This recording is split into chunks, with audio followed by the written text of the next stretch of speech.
Ladies and gentlemen, how is your holiday weekend going? I hope you're having a great holiday weekend, getting some time off, relaxing. I don't know what you're up to. Watching Hallmark movies and mysteries, maybe. I don't know. We watch that. We like to watch the very cheesy Christmas movies. So they are a lot of fun, even though they are very G rated. They're fun. They're always nice, warm your heart. The one I like is there's one about a soldier who comes back from war, and I think he's like his buddy died in the war, and he goes back to the town and he finds his family, and then there's a girl there, and she's gonna marry this other guy, and all that type of stuff. Anyway, they end up getting together. It's like one of my favorite ones. Peekaboo says, "I'm actually awake." Oh, I'm glad you're awake. Gayla says, I love those feel good stories. Me too. Although I don't have too many of those for tonight's show, unfortunately. I don't have very many feel good stories. I have very sad things to update you on. Uh, it's kind of a contrast, right? We're like, hey, Hallmark movies, and now bad things in the world. There's a few like that. I can't remember. It was a really old one. I remember I downloaded it because I liked it that much, and it's from 2008. Hold on, I might be able to find it if I Google it.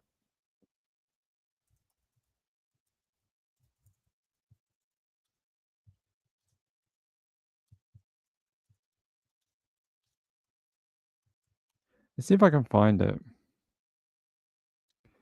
Um, no, I don't think it's that one. It's really old. It's from about 2008. I remember the year because I remember when I downloaded it.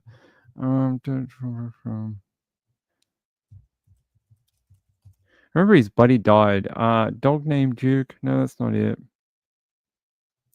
I don't know. It's not coming up. If I remember it, I will tell you. Yeah, I think there's the Christmas card. Is that the right one? Yeah, it is this one. Yeah, she writes to no, I must be mixing up two movies. Anyway, it's this one. It's called The Christmas Card. It's from 2006. See, even I was wrong about that. Yeah, here we go. I'll show it to you. Yeah, go to Internet Movie Database. All right, let me get this up on the screen. It's this one. This one's quite good. If you haven't seen this one and you like this one actually reminds me of like a proper movie. A lot of them are they follow the same script. They're like some fabricated way. A girl meets a guy. They have some sort of beginning, middle, and then they break up and then they get back together. But this one's a little different. This one has more of a heartfelt story, and I love the guy who plays her dad. It's a really good one. Oh, what's going on with my camera today? My camera is all not working right. My camera's on a weird angle. I think the cats have been up here overnight. That's right. That is the right one. That's right. It's a good one. It's one of my favorites. I like that one. You've seen it? Oh, it's a good one. I like this. This is one of my favorites. If you're gonna watch a Christmas movie, I like this one. Yeah, I think it is a Hallmark because they show it on Hallmark movies. I'm pretty sure it was produced by them. But it's a good one. I like the guy who plays the dad. And then the dad figures out what's going on. He doesn't like the current boyfriend, and he tries to get rid of the her current boyfriend. Carla says, "Hot, my son here tonight. First time he's watched. Hey, hello, good to see you. Well, there's the camera. Hey, good to see you. Good to see you, Carla's son. It's nice to have you. Thanks for joining us for the first time. Hey, Blaze, good to see you. I have never seen that one. They often play it every Christmas, cycle. I normally see it a couple of times on uh on Hallmark. Red Like Wine says I've never been able to get into romance movies. I just can't do it. Give me Lifetime Movie Network. We have Lifetime Movie Network here, but we don't have Hallmark. We used to, and then they took it away. So now I have to watch it from the from the US. God, I really am going to glue this thing to this thing one day. I'm gonna glue you to the microphone. Let's see. Watch it. If you see it come up, give it a watch. I think it's one of the better ones of Hallmark. The others are all boring. They're all like a busy woman with her career suddenly has to go back to town where a life-changing decision, puts her on a different path in life. Join us at 8:30 for a Hallmark special presentation of love stories for people who have never found love. That's what it is. That's what it is. It's called Movies 24 now, I think. I think that's a UK thing. It's called Hallmark in the US. Texas says we love Christmas movies in July in Hallmark. Me too. One of my favorite shows because they have the Mystery Channel too is Mystery 101. I love that show. I know a lot of people do. A lot of people have written to me because I've said I've liked it before, saying that they love it too. I am still very mad that they didn't give us a final episode of that particular show, Mystery 101. So mad. They gave us up to movie number 7, and then they finally get together, and then we don't get the one where they have the wedding, and it's like, come on, man, come on, how dare you cancel it? Nana says we watch Griswold's Christmas every year. I'm not a huge fan of the Chevy Chase type comedy. I think it's just a little before my time, and I don't really get it, but I understand why people like those type of movies. Uh, Red Like Wine says my late mother-in-law loved Hallmark movies, and she was one of the meanest people I've ever known. I was shocked that she liked Hallmark movies. Maybe she was trying to find something that she didn't have. She's like, so this is how people are nice. Okay, I'm taking notes, and she was taking notes, but never put it into action. All right, let's get into the true crime for the night. Enough Hallmark shenanigans. I have a very sad update. I brought you a story yesterday about two elderly, what they call elderly, I don't like that word, two older people who owned a shop in Sydney. Well, the update out this morning is shocking. I don't think I would have guessed this in a million years. Apparently, it was their 31-year-old son who killed his 69-year-old father and 68-year-old mother. And he is now under arrest and he's been charged with murder slash DV. So he's doing a DV slash murder charge. 31-year-old man has been charged with allegedly murdering his parents at their shop in Western Sydney. So his name is Alan. And I don't know if he's their oldest, but he's 31. And he was the man they believe was in that black clothing in that footage we saw. He tried to disguise his appearance and tried to run away from the scene. I still am shocked. It's not something you hear a ton about in that type of family where the children often, go against the parents. I can't believe that. Sorry, the microphone just muted itself. Hey, gambler, good to see you. Red like wine. Yeah, it's shocking. It really is. The I don't have an update because no one has run an update that I can find, like a video that I could show you, except a couple of news stations did it, like articles for the week. It's a Sunday here, so not going to get too much produced content over the weekend. Even ABC didn't run it this morning. Let me just double check here. No.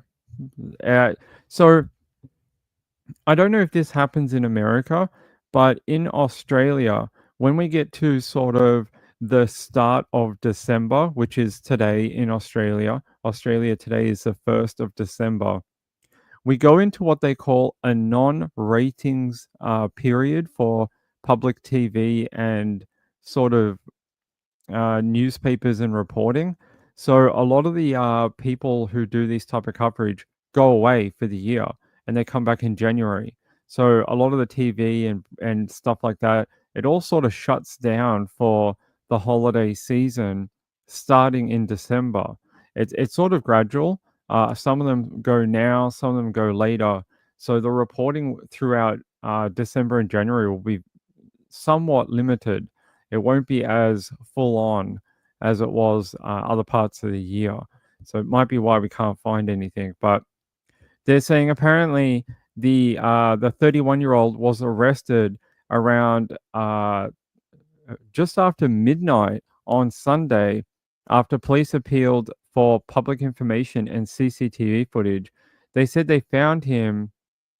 Yeah, the police officer, Detective Acting Superintendent Michael Cantrell, told reporters the deceased had significant injuries and described the scene at the shop on Oxford Street in Cambridge Park as confronting. The family are obviously devastated and they are assisting police. They also said they are aware of that footage that was circulating on social media, but now they have arrested the 31-year-old son with murdering his parents. I can't believe it. I really, really can't. It's shocking. Here, I'll take you to a different article. Yeah, a man is charged with murder after couple are allegedly killed at Buzzy Bee's Burger House at Cambridge Park as shock twist emerges. The shock twist is it is their own son. Yeah, New South Wales police arrested the couple's son, Alan, at their family home in Canley Heights about 12:30 a.m. on Sunday. He was taken to Fairfield Police Station where he was charged with 2 counts of murder slash DV. So they're saying it's a DV incident that ended with murder. They're saying it's understood police are investigating whether the incident was a targeted robbery gone wrong.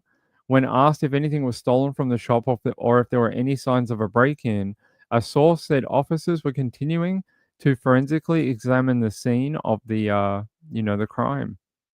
They say there that footage of that black man dressed in black. No, a man dressed in black, not a black man dressed in black. That doesn't make any sense, Ping.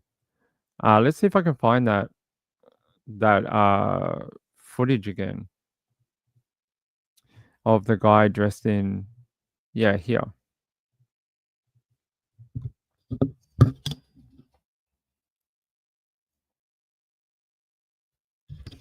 So here's a couple of screen grabs from just after the crime, and you can see some guy dressed all in black. He has a backpack and loitering at the top of the shop. So he's on the roof in one of the photos, and then apparently, according to witnesses, he jumped down and got onto the road and walked away. So pretty horrific to do that to your own parents. I heard from some people who live in the area, including a buddy who still lives out there. These people are good people. I heard a story in the media today that they had a rental property, and one of the women who lived there during the housing crisis that we're going through, apparently they refused to up her rent because they said that she couldn't afford it. They said, "We're not gonna make her rent go up because we don't want to make her, suffer with a financial burden." They tried to look out for people where they could. They contributed to their community, and, it's very sad that their own son couldn't see what they did for him and for the entire community. It really is. We need people like that within our communities, people who wanna be there, that wanna integrate, be a part of it, and help and, provide a service. We all need to eat, right? We all need a burger bar. Red Like Wine says, oh, what'd she say? It's sad that your mum was like that. Yeah, I'm not a huge fan. I don't know why. I love comedy. Like I'm gonna go see one of my favorite comedians next year, but I'm just not a big fan of the Chevy Chase, like slapstick, very goofy. I don't know why. It just doesn't appeal to me. Always follow the dollars. Yeah, I'm guessing. Maybe a family dispute over dollars or their business. I'm guessing I wonder if we'll find out that if the son had, some issues and they cut him off, and then he felt like they weren't helping or didn't support him, and he was gonna take what he wanted from them and tried to rob them, and something went too far maybe. That's what I'm, wondering. Hey, TYO, how are you? Good to see you. Andrew, good to see you, my friend. Hope you're going well. Marilyn Landis, Laura T, good to see all of you. Danny Mitchell. Who else is here? LMS, hey, my sweet friend, good to have you. Marlene Clausen, Mr. Dan Yee again. Who else have we got here that I can say hello to? Texas Roadrunner, good to have you. Maria is here. Hey, Maria. Carla and her son, good to see both of you. I'm glad you're with mum tonight. I hope you're gonna do some nice things for your mum. Your mum is a nice lady, always is kind to me too. Diamond Heart, hey, good to have you. I hope you're having a great holiday. My friend Peekaboo, Rachel, Nana Lana, Gayla's here. Who else? April B. April B's here. Got a lot of nice people. I hope I didn't miss anyone. Red Like Wine. Hey, Charisma. How are you, my friend? Hope you're having a great Sunday. Yeah, you guys are all amazing. Not the stories I like to bring you. I'd prefer to bring you a story where we have some sort of um, positive at the end, but there is no positive in this particular story. It's another case of familial violence. And I was posting some statistics last night on my Twitter. I don't know if I can show it here. Let's see if I can or not. I don't think I can, unfortunately. But if you go to my Twitter, you'll see a whole bunch of oh.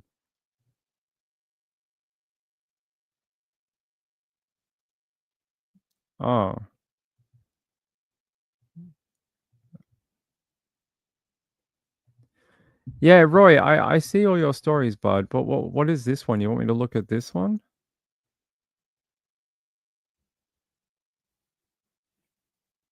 Um, hold on. Sorry, I'm just trying to see what Roy's asking me. Replying to all right. What one is it? Toronto Sun. Toronto Sun. Hold on, buddy.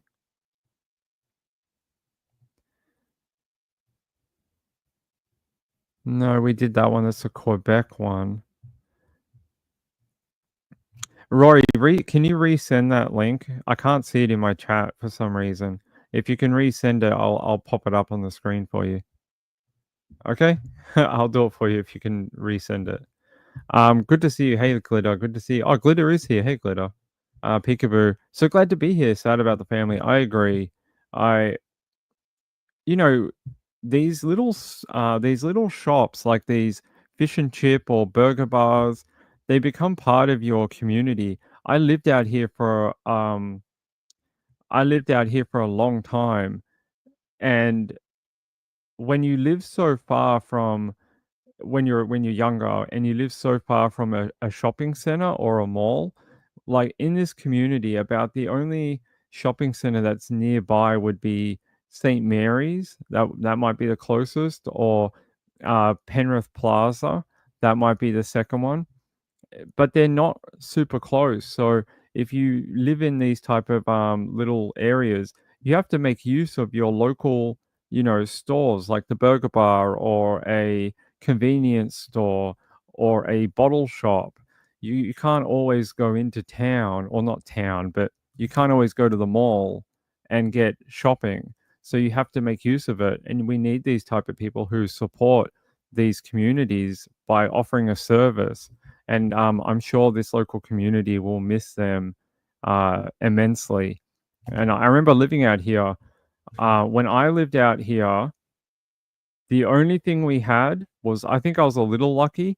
We had an IGA, I had a hairdresser, a fish and chip shop, and a alcohol place where you could buy alcohol.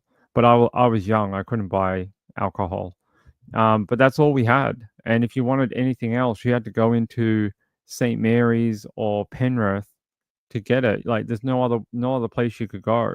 So, this community will be sad that their local takeaway is is gone in such tragic circumstances, for sure. I wonder how they figured it out so quickly. It's on your screen. The guy, he's not blurred in real life. In the video on social media, you can see his face. I think they knew it was him. I think that's how they figured it out, from people taking video. So they were very lucky. Blaze says, "We have an Asian guy that delivers our dry cleaning from their family shop." Oh, is that so nice? He told me he and his wife are waiting for their parents to have a baby because they both need to work and can't take it off. That's very sad. Um, but that's what a lot of these families are like. They work for their children. They don't work for them. They work for their kids. They work for the generation after them. And that's the way they see it, right? They see we got to do the best for our children, and they don't care about themselves. It's very it's very noble. Marlene says, "Not too smart then. Not too smart. Not too smart trying to act like a ninja." He's trying to act like a ninja. But I'm glad they got in quickly. I don't think anyone needed to know that there was someone crawling around the community trying to kill people. Thank God. Ah, you have a very famous son, Harry S. Truman. I thought he was dead. Oh, wow. What how special are we? How special are we? He didn't cover his face, that's right. Glitter says, "Work for my children." I know. It's a inherent part of some people's DNA and apparently not in others for some reason. Why? I don't know. All right. I was hoping to bring you an update about the man and woman found in Footscray in Melbourne, the one that was found at the adult establishment, but no real update. They haven't really put much out. I'm just going to bring up the article that was put out 2 hours ago. Give me a second. Hold on.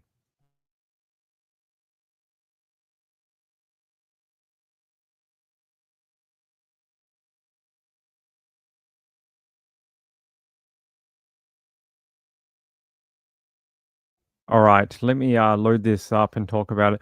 Really, not a lot of update, which is very interesting. And I'll show you the Victorian police thing about it too.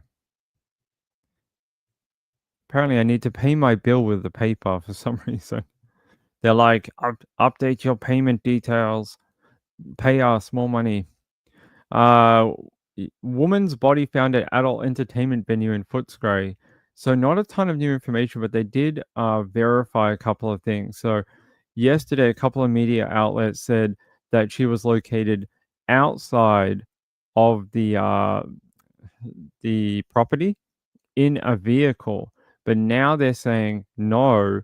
She was believed to be found inside of the property, inside of Rainbow Garden, so inside of this building here, they're saying it is believed the woman was located inside of 149 Rainbow Garden Adult Entertainment. And they're saying the officers were conducting a welfare check on the woman before she was located deceased. So, and then they, if you remember, they found a man at a different property nearby. He was also dead. And now they're trying to figure it out. They're saying no arrests have been made as of today.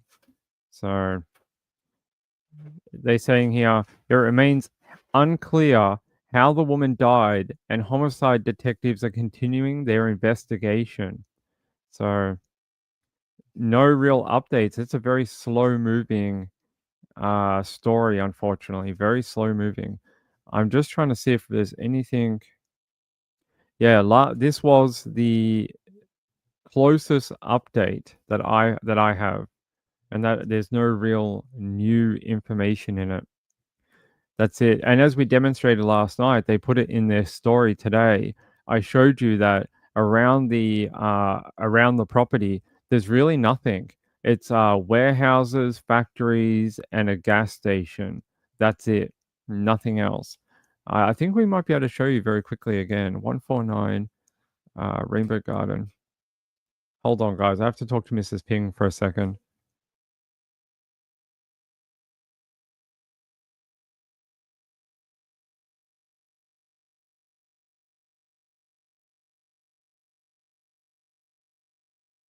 All right, now we're back.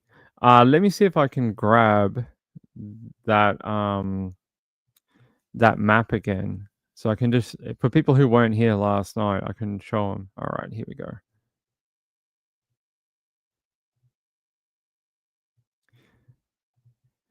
All right, so this is the location right here. You can see it matches that same photo. There's the 149 Rainbow Garden. This is the property here. It's got nothing around it. Look, if you were happening to murdering someone, I don't know if anyone would hear it. Look, there's just factories and industrial. If we go down here, look, there's the gas station. And if we go on this side, more factories. What's down here? No, where do we get to the first house? Oh, here. This is probably the first property right here. There's a couple in a row, and it starts to get a little more residential as we go further down. But if you're up here, it's not. Most of it, you know, for 10 houses on either side is industrial. So there you go. It's open, apparently. It's open. I don't know if it's open today. I don't think so. I'd say it's probably not open. But we did see something weird. If I go back over here, I'll show you again. I don't know what this is. Oh, we can go right up to it. Oh, I didn't know we could do that. It looks like they got some sort of back area here. That's interesting. I was wondering what the hell this is. Is that a camera? I don't know what that is. Or it's no, I know what it is now. It's a for hot air. It's an old, very old. I thought it looked like a new camera, but there is a camera right there. There's a camera right here. So if anyone came here, they might be able to see it. Maybe it might have a view through here, possibly. This is for a steam or whatever to come up the, you know, from a bathroom or a fire. Muffin, what are you doing, you absolute crazy animal? Oh, he thinks you're going to take him to the vet. Yeah, because you grabbed the bag, he thinks you're going to take him back to the vet. Muffin just ran away and hid because Mrs. Ping grabbed a bag, and he's like, "Oh my god, she's going to take me to the vet." RX girl, good to see you. Laura T says hello to you. She's very quiet today. Let's see, Mr. Harry Truman. Yes, we. I don't think anything sketchy. I looked into that last night. Apparently, he had a disagreement with the band several months ago, even dating back, you know, many years. He'd been kicked out of the band. Basically, they brought him back after they reunited for a small period of time, and then something caused the rest of the people in the band to kick him back out again, and he had a lot of trouble dealing with it. So I don't know whether he died via his own, you know, he did it to himself, or it was a medical emergency that went unattended. But yeah, apparently he had been disowned by the band to the point that he actually sold his drum kit, the last one he had from being in the band. He auctioned it off for an animal charity. So I don't know. We'll find out when the investigation is done. But yeah, here you go. This is a very. I like how they're like, let's just put yellow here. Why? I don't know. But let's just put yellow. And yeah, everything else is very faded green. But let's just put yellow here. I reckon if the cops would be looking for this camera for sure. And I would love to know why they put a camera here. There must be something in the past that caused them to want to put a camera all the way in this particular corner. Because there's no other camera, is there? Let's have a look. Let's go over here. There's not one here. Not where I can see one anyway. Not on a pole. Nope. It looks like they deliberately wanted to put one here. Possibly drug dealing. Maybe people were using this area to deal, drugs. It is a very little secluded area late at night if you were coming to pick up a drug deal. It's behind the property here, the gas station. If you were hiding out in this corner, they might do that. Hey, hold on, guys. I have to help Mrs. Ping. Give me 2 minutes. Hold on.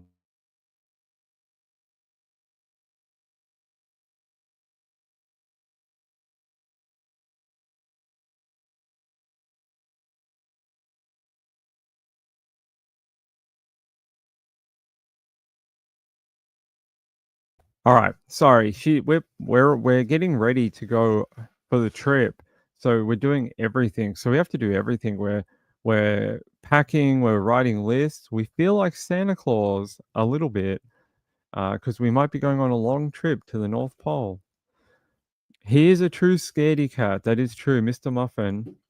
He is a very shoddy cat. He likes to run away from me. And look, a zombie. A zombie. Oh, I thought those were only in the TV. It is definitely a zombie. Yeah, so I find it very interesting that they do have a camera here. I don't know how much it might see like from here, but who knows? And being that this is an adult establishment, I would suspect that they would have CCTV at least on the entrance to record people. So we'll have to wait and find out. But there you go, 149 Rainbow Garden. I don't know what's so rainbow about it. It looks very green and very overgrown. It doesn't look very rainbow to me. It looks like somewhere you might go and get some crack cocaine maybe. I don't know whether any rainbows. You might see rainbows after you smoke the crack cocaine. It definitely is a zombie. I mean, sometimes you see them. Sometimes they pop up. They're like unicorns. I don't know theft. I'm gonna guess it's probably drug dealing. I don't think theft. Like, what would you steal from this particular area? I would say it's probably they don't want people loitering in this like that zombie. They don't want. Did they change that? No, no. There he is, zombie. I would suggest that they don't want people hanging out back here. It is very secluded. It's off the main road. Like there's a main road right here. There's also another one over here. If we go through here, there's a busy main road right here. And I would suggest that they were probably having a problem with don't go that far. There we go. I would suggest they probably had a problem people coming and parking right here and or just here against the fence and drug dealing or just hanging out here being a nuisance. But yeah, there you go. It's very boarded up, isn't it? Look, they got the roller shutters here. They got the roller shutters on the window of that establishment. They've got that one. Even the little toilet windows here, these are bathrooms. They look like they've been cemented in place. You can never escape the Rainbow Garden. You can never. There you go, Rainbow Garden. You can never leave. It is a bit like money, yeah. So far, not a lot on that one, but I want to know more about the other guy. See, it's weird. They say here a woman's death inside a suburban brothel remains under homicide investigation. Police discovered the woman's body inside the Cowper Street adult venue in Footscray about 8 p.m. on Friday night. But they're not mentioning that guy now. Remember yesterday they were trying to link it to another man found dead nearby? Well, this particular story doesn't even have him mentioned anymore. Let's check. No. Why are they? Let me have a look for something. Man found dead. Yeah, here.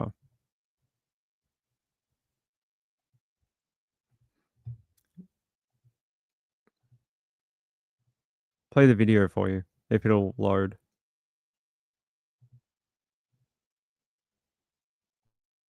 It's been a deadly night on the city's streets with detectives investigating two murders within half an hour of each other. Let's go live to Christy Mayer, who's in South Melbourne. Now, Christy, what do police know so far about this? Good morning, Mon. It certainly has been a very violent and a very tragic night here in Melbourne, and police are still trying to piece together exactly what has happened here. Homicide detectives are currently working two separate murder scenes. One here in South Melbourne in Ifla Street, where the body of a man has been discovered, and a second one across town in Footscray in the city's inner west, where a woman has been murdered. Police were first called to this townhouse here in South Melbourne around 7:30 last night after a man was found with critical injuries. Sadly, he was pronounced dead at the scene. As you can see behind me here this morning, investigations are continuing into exactly what has happened here. Forensics are combing the property at the moment for clues. At this stage, no arrests have been made, and it's a similar situation across town in Footscray at the second scene. Investigations are continuing there as detectives try to work out what has happened. We do know that it was police who discovered the woman's body there after they were called to the property to do a welfare check. This morning, detectives are urging anyone with information on either case to come forward, guys. All right, Christy, thank you. It's been a deadly night. It sounds like they don't believe that other one is now connected to the woman found at the brothel. I think that they don't believe that's originally last night they said it was connected, but now I don't think they must not think it is. Oh, there you go. There's some more photos from the location. This is the one in South Melbourne, Ifla Street on South Melbourne. Yeah, the woman's body was found about 8 p.m. on Friday. When was the man's body? 7:30 p.m. on Friday. So only half an hour later, they discovered the woman at the adult entertainment facility. The man was found okay. Let me try and see what I can find about that because last night they were trying to say it was the same one. Interesting. I don't. Sounds like police are not giving an update on it. Let me go here. I did Victorian Police here. Police investigate Footscray death. Saturday, November 30 at 12:22 a.m. Homicide squad detectives are investigating the circumstances surrounding the death of a woman in Footscray last night. The woman is yet to be formally identified, was located deceased at the scene. Anyone who witnessed it, contact police. That's it. All right, so no longer connected, or at least not at the moment. Mr. Dan Yee, thank you very much for the super chat. I appreciate it. Like button, please, y'all. Yes, y'all. Like the like button. Leave your DNA on it, and then we'll investigate it later. Let me see. She might be with family. She might be with family. Hey, Heather. Good to see you. All right. He's truly a scaredy cat. That's right. All right. I have other stories we have to get to, but I wanted to give you those two breaking updates. I wanted to do that for you. All right. Let's keep going. Let's keep going. Yeah, we did that. By the way, this morning in Melbourne, we woke up to a very interesting calamity. I want to show you this because this is what we live with in Australia. They say venomous tiger snake. It went up the driver's leg on a Melbourne freeway. She didn't crash the car, although she did pull over, and she was like apparently acting so crazy. People called 911, or in Australia 000, and they were like, "Hey, there's this woman acting really weird on the freeway." And then when they finally got to her, the lady's like, "Oh my god, there's a snake in my car and it went up my leg and it tried to bite me." and they found it. And look at this, they have a video of it. Check this out of the snake.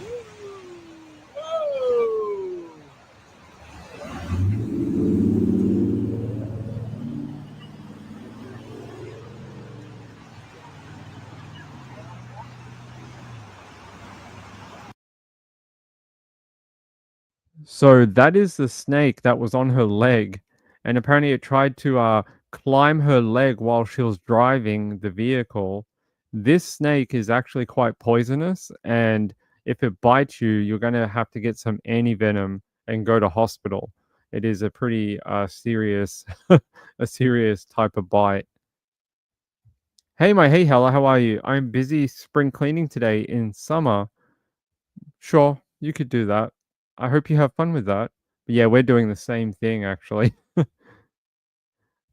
Gayla says I would have wet myself. That poor woman, she said she was just driving along the freeway and she felt something on her foot. And then when she looked down, she saw the head of the snake on her foot. And she just was like hysterical. She was like, "Oh my god, the snake, it's gonna get me." There he is, the guy with the So if you don't know Australia and you've never watched Steve Irwin when he was around, I can tell you why they call it a tiger snake. So you can see the banding on the snake here, this dark lines. It looks like a tiger. It sort of looks like a tiger. So they call it a tiger snake. This snake, if it bites you, it's a good trip to hospital, some antivenom, and yeah. If you, I want to do something with that, Hella. I don't know what though, but I think it's an interesting discussion. I don't know how to do it though because it's such a sensitive topic, but it's interesting. Let me know when you have time. Hit me back, and we'll have a chat in private about it. Crikey, yeah, definitely crikey. That snake, you have ended my life. Oh my god, I'm sorry, guys. I wanted to show you because it happens here quite frequently. Robbie says there was one in someone's toilet on the Gold Coast. The report was hilarious.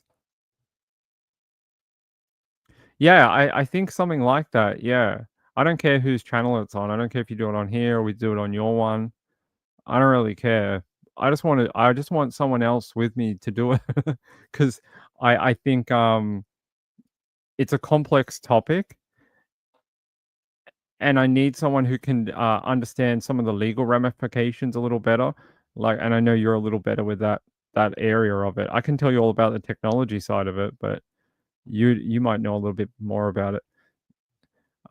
Blaze says I would have jumped out of my car and dropped my pants on the side of the road. No poisonous snake are welcome up my pants.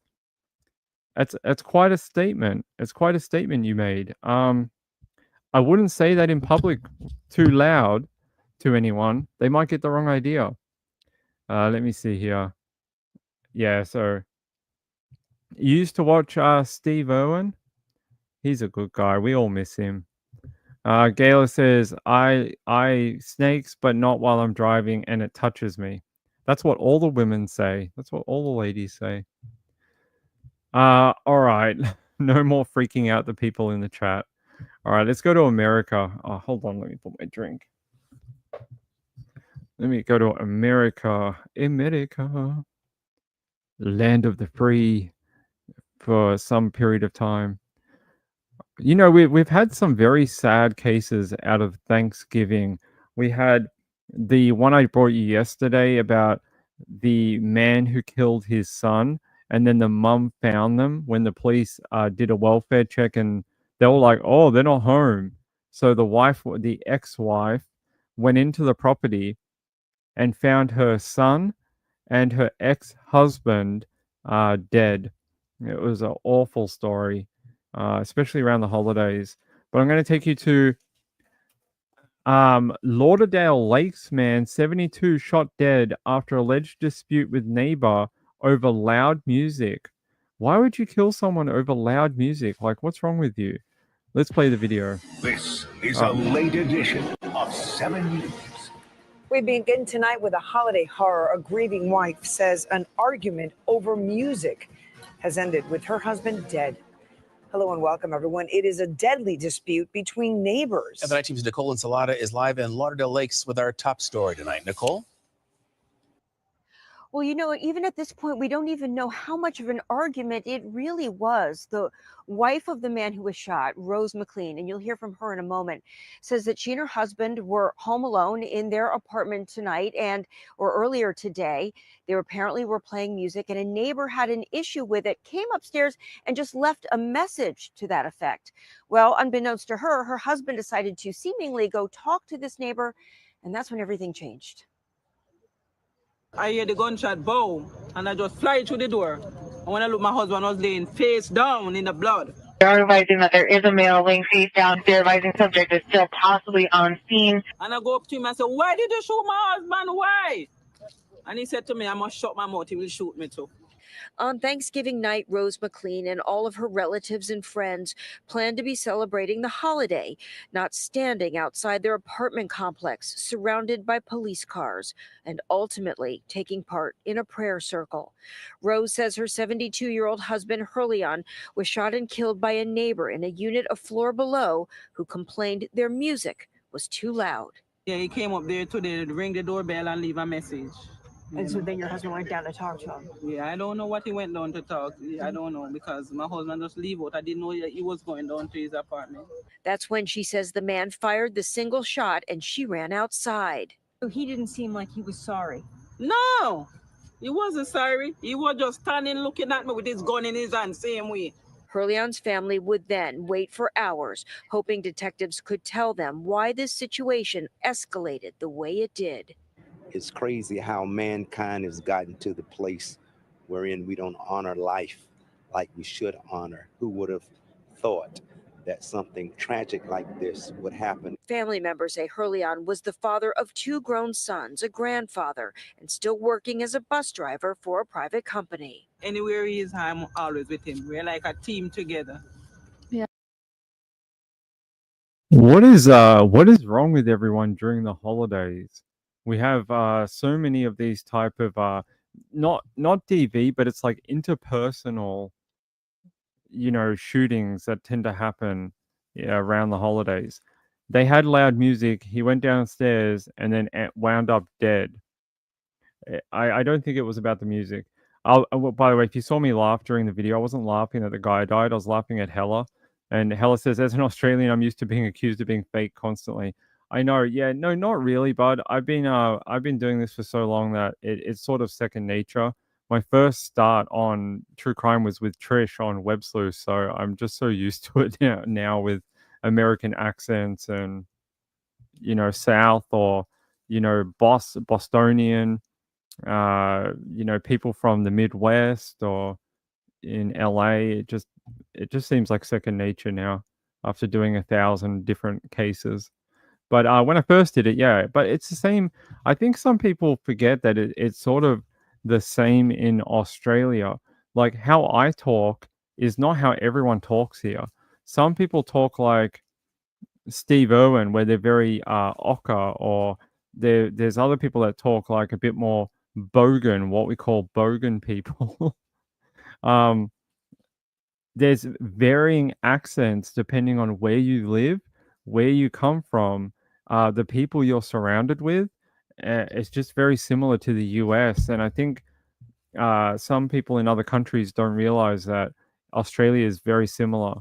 So if you're in Queensland, you may sound slightly different. If you're from Victoria, and even the language changes a little bit. I've lived all over Australia, Queensland, New South Wales, Victoria, SA, and the vernacular changes in different places. Like they have different words for different things, and very, very much like the US. Danny says drugs and alcohol consumption. Well, it would be higher during the holidays. So excited Utterance says, good to see so many peeps here. It's been quiet this weekend due to Thanksgiving weekend. It has been a little down all weekend. Thursday was quiet. Black Friday was okay. Today's probably the better one. We've had more people tonight than the other days, but I always try and do the holidays though, because I feel like some people in my viewing audience maybe don't have family to go to or are on their own. And I feel like at least if I give them a place to hang out, they can speak to their friends or have something to come and do, or I don't want to leave them in the lurch and not do a show. Careful. I didn't say Queenslanders were bad. I just said that the vernaculars can just be different. And in Queensland, when I lived there, I mean, I lived in the Sunshine Coast for 4 years. I lived in Maroochydore and Mooloolaba. I lived up there for a long time, so I know the area. Same in Canada. Yeah, it varies from region to region. Your education, the people you surround yourself with. It's just I don't see it as one is better than the other. It's just where you come from. Siana says, as the wife, I would be terrified he would shoot me too. I can't believe she is so chill and about talking about the killer. Yeah, I know, right? She's just like, oh, he had a gun and he shot him, but he didn't seem remorseful. I think she's in shock. I would say she's in a type of shock. Hella says, I decided to take Sunday off my Monday. My Sunday stream takes 6 to 8 hours to prepare. Yeah, I can understand that. I almost didn't do Thanksgiving for the same reason. Hella, I think some people don't. I get a lot of criticism that, oh, Ping, your shows are boring and you do too many stories. But do you understand how much research goes into doing just a 2-hour show? It's a lot. And Hella does a lot of legal documents, so it's even worse for her. It's a lot. It's a lot of background stuff before you go live. It's a lot of like rounding stuff out, double checking, making sure this is verified, making sure you have something to show people. It's a bit of it's just a bit of organization. Robbie says I lived in Coolum for a while. I don't know if I ever went there, but I know where it is. It's not too far from that area. Glitter says your shows are not boring. I like all the different stories. I don't know if I've ever told anyone this particular of why I do my show like this, and it's because when I was moving around a lot when I was younger, and I didn't have anywhere stable to live. I was homeless for a lot of years.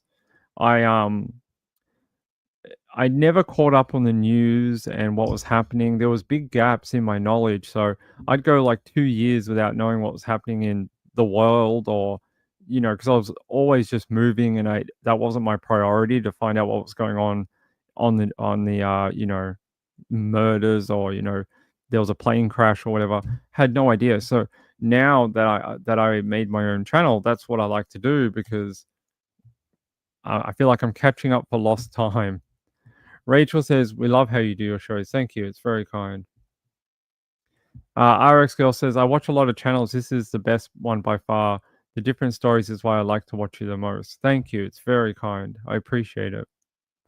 It really does feel good when people say stuff like that. Of course it does. Compliments will get you everywhere.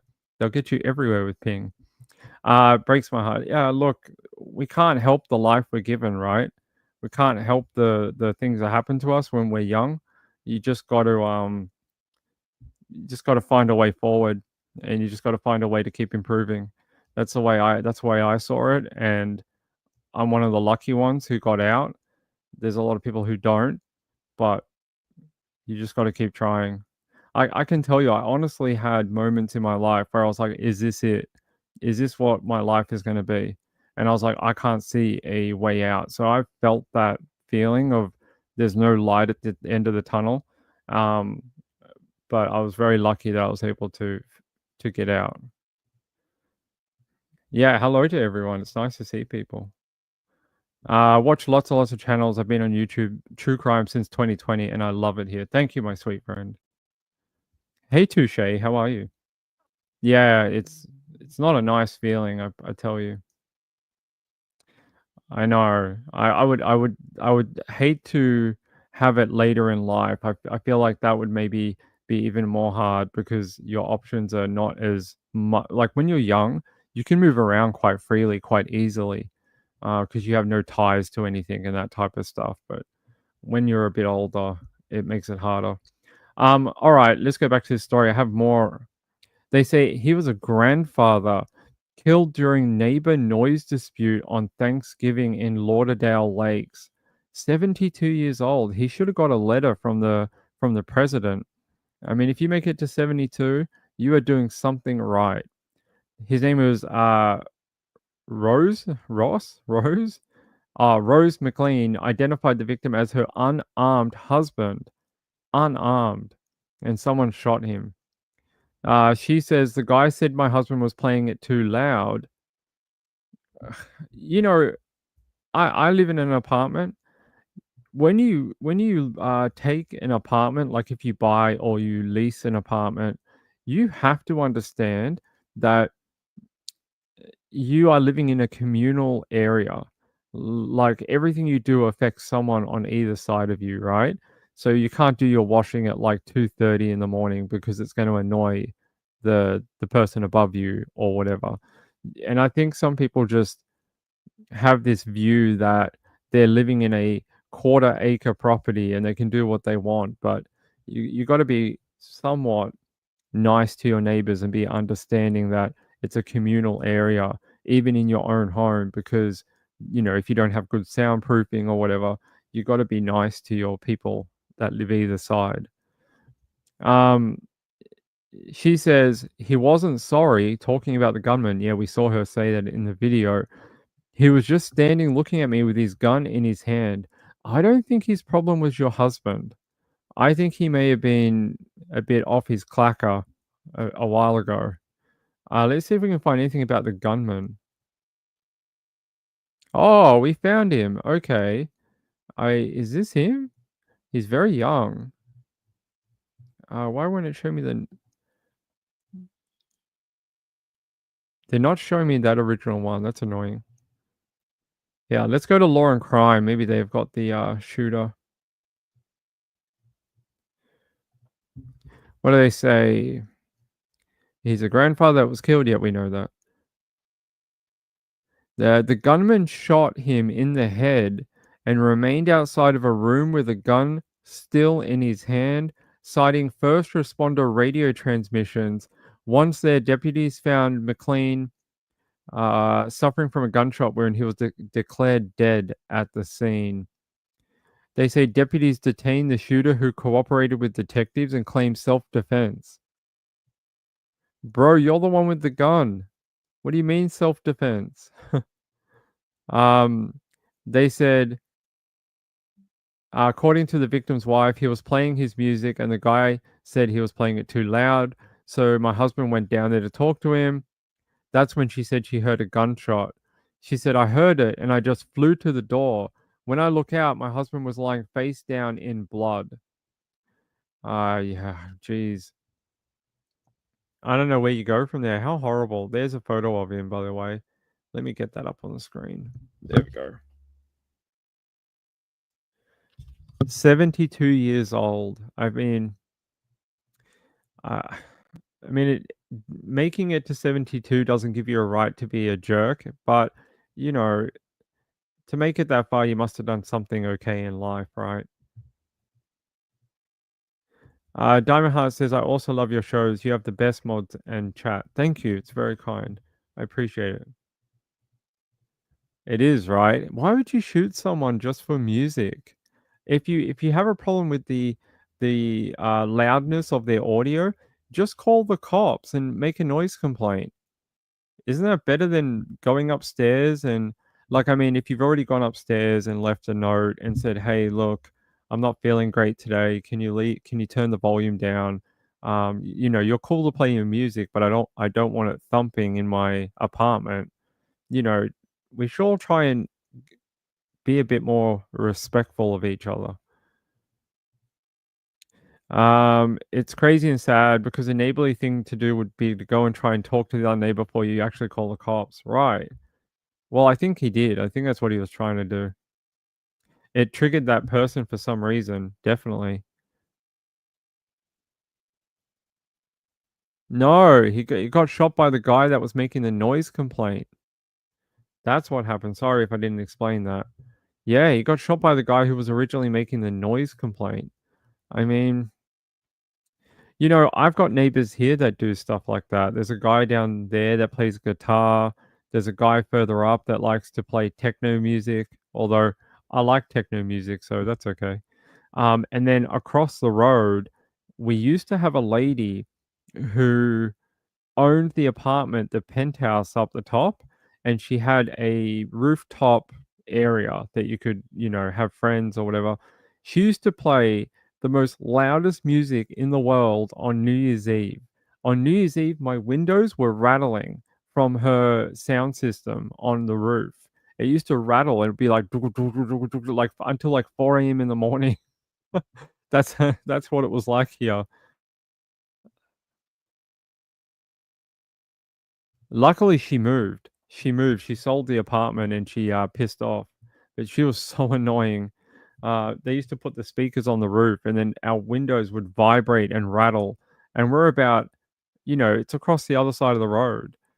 It was so annoying.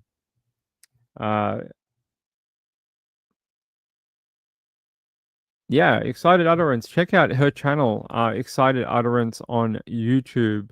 And if you like some of the interesting cases that we talk about, if you want to see them a little bit more in depth and maybe some legal analysis of or her opinion, you can go check it out. She has a great show. Maybe one day we'll do something together. We'll see. Red Like Wine says on the roof. Yeah, they used to have parties up there. They'd have like 150 people on the roof and have this like really loud sound system. And then she sold the property. So thank God. And no more crazy parties on the roof. Okay. So that's a very sad story. And then we're going to head out to Oregon. Oregon. Let's go to Oregon. Hopefully I can play this. Actually, can we use this? We've got to be really careful with some of the news stations, unfortunately. Hold on, guys. There's one particular that we can't use, and I got to just make sure it's not this one. Hold on.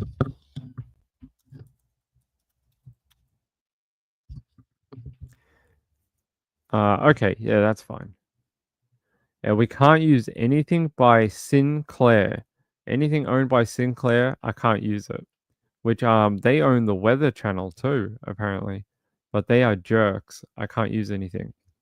They're saying here, a strange husband arrested for murder after missing woman's body found.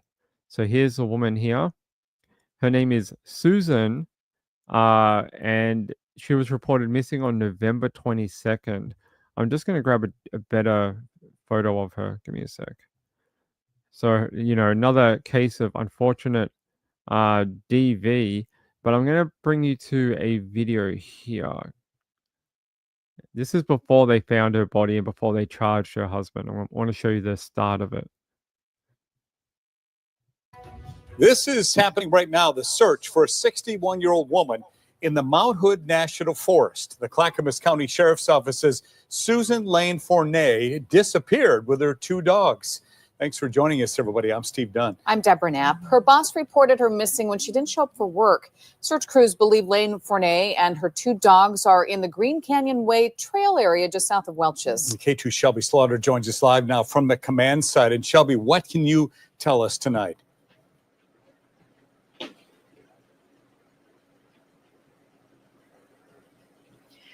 For people who know Susan, or Phoenix as they call her, they say that something is definitely not right here. Yesterday, she was supposed to teach a sound bath class, and friends and family say that was something she's really passionate about and something she wouldn't miss.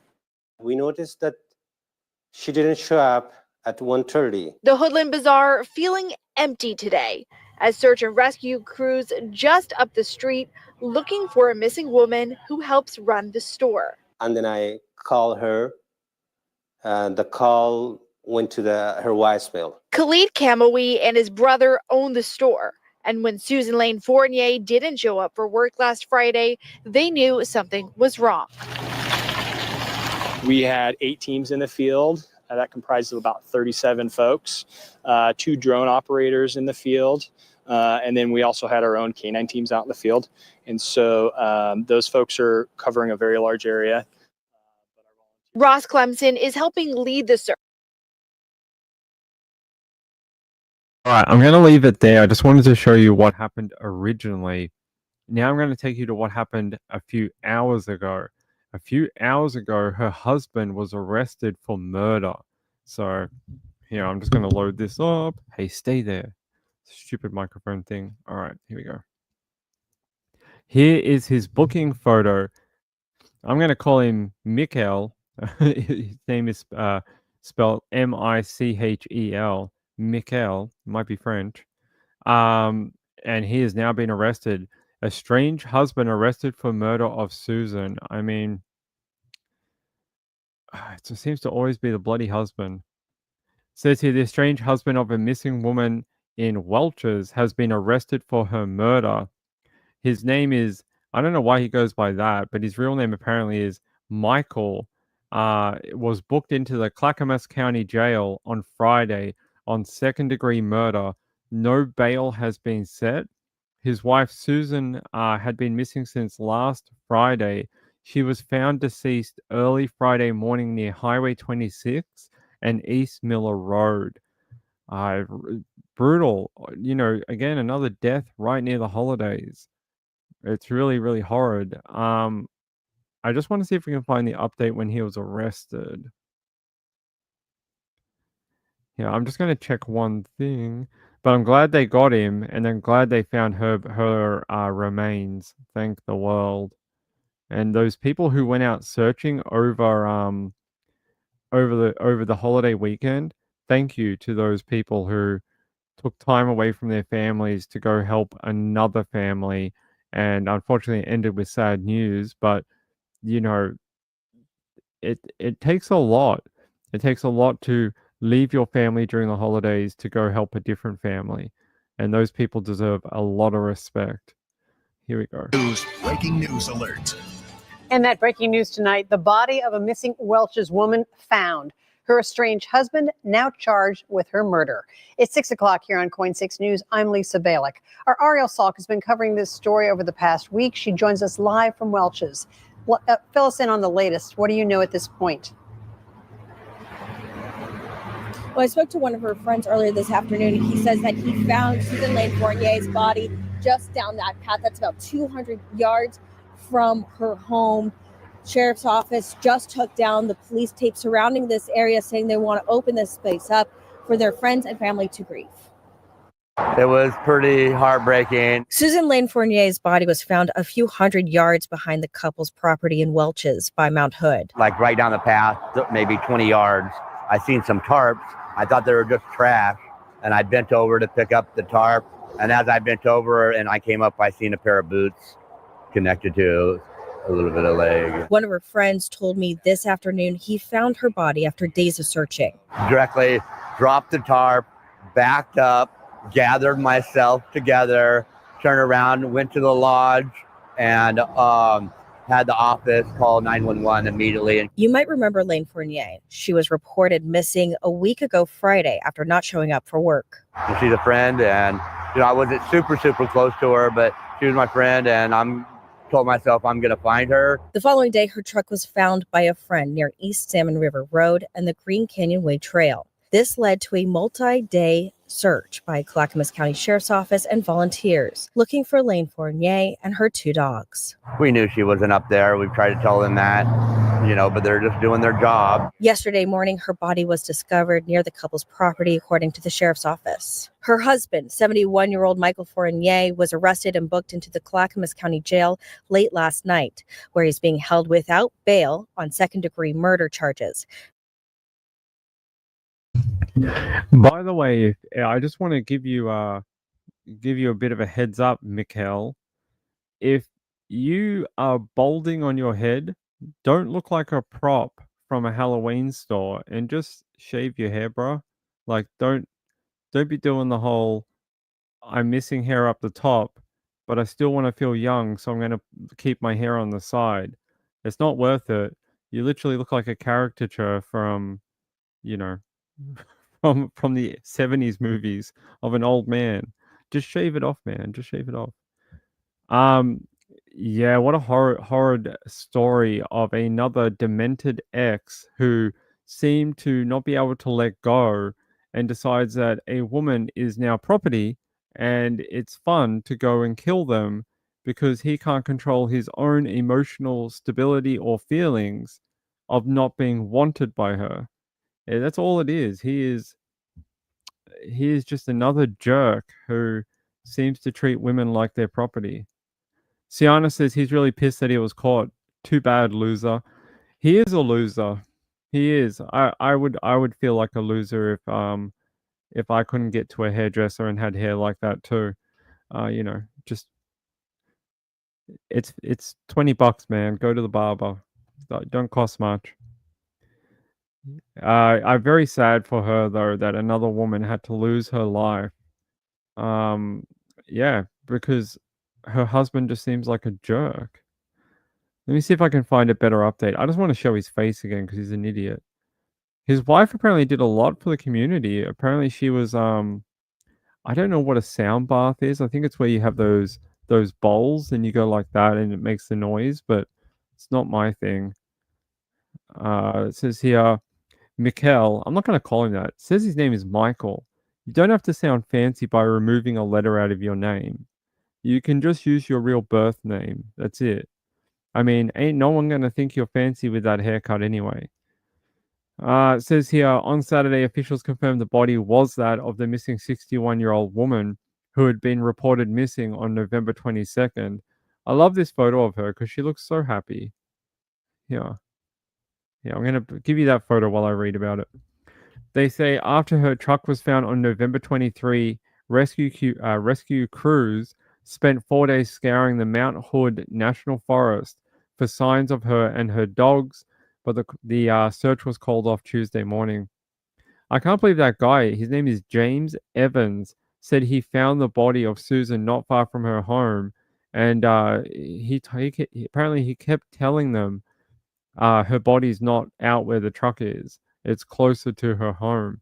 And he was right. He found it and was able to bring her home. But she had these beautiful dogs too. Look at this. They found the dogs remain missing. Apparently they haven't located the animals, but they have located her.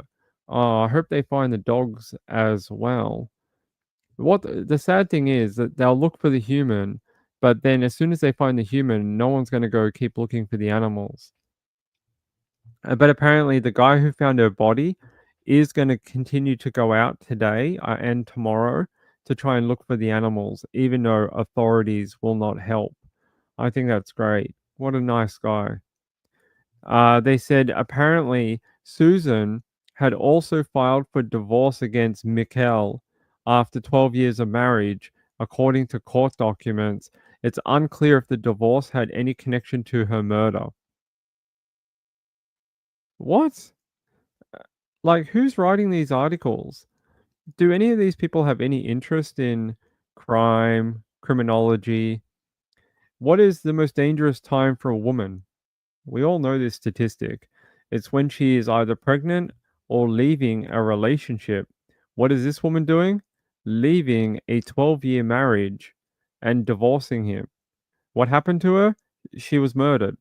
So, you know, add her to the statistics. There you go. It goes up again.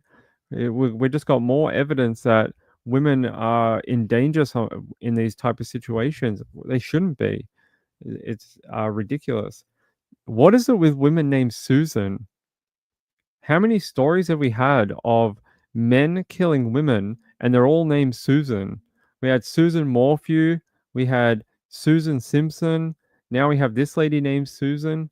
A lot of ladies with the same name. It's a weird thing. It's a weird thing. Gambler says if they were near the dogs, they most likely would have been near her if they could. I agree. They would have tried to protect their mum. Sienna says he probably dropped the dogs off at a pound somewhere. Maybe. Or he just let them go into the forest. Like, he just released them into the wild. I could see that. She definitely wanted out. Yes. Hey, Carla. Beautiful babies. I hope he didn't hurt them. I hope so too. No, I'm going to pronounce it incorrect because he's a jerk. I'm going to call him Mikhail because that's how he decided to pronounce the name that's not his name. His official birth name is Michael. You don't have to sound fancy. Mikhail. Mr. Mikhail. Rachel says gamble exactly, so he probably dumped them or gave them away. Exactly. I wasn't laughing at the dogs, I was laughing at red like wine. Yeah, I think it's awful. I mean, we're gonna have to start a tracker for women named Susan. We're gonna have to start a website and keep track of, unfortunately, women named Susan who keep getting murdered. This is like the 4th one in a couple of years. It's odd. It's like murdering husbands named Peterson. There's quite a few, yeah. Let's see. Hey, Snapcrackle here. Hey, my friend. I hope you're doing okay. I hope everything's been okay for you. All right. I'm glad they've arrested him. They found her body. Next thing is to find the animals. We got to find the dogs. She seemed like she was an interesting woman.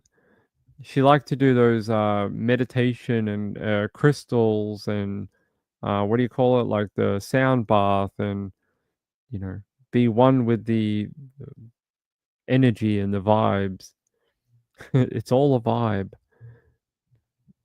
All right, let's go here. Sorry, I'm trying to get you guys caught up. There's been a lot of interesting stuff happened over Thanksgiving. All right, let's go here. So a Friendsgiving, I don't know what that is. A fatal shooting, man charged with reckless homicide. His name is Quan Burdine. He's a Milwaukee man charged with first-degree reckless homicide, accused of shooting 2 people and killing one of them at a Friendsgiving event.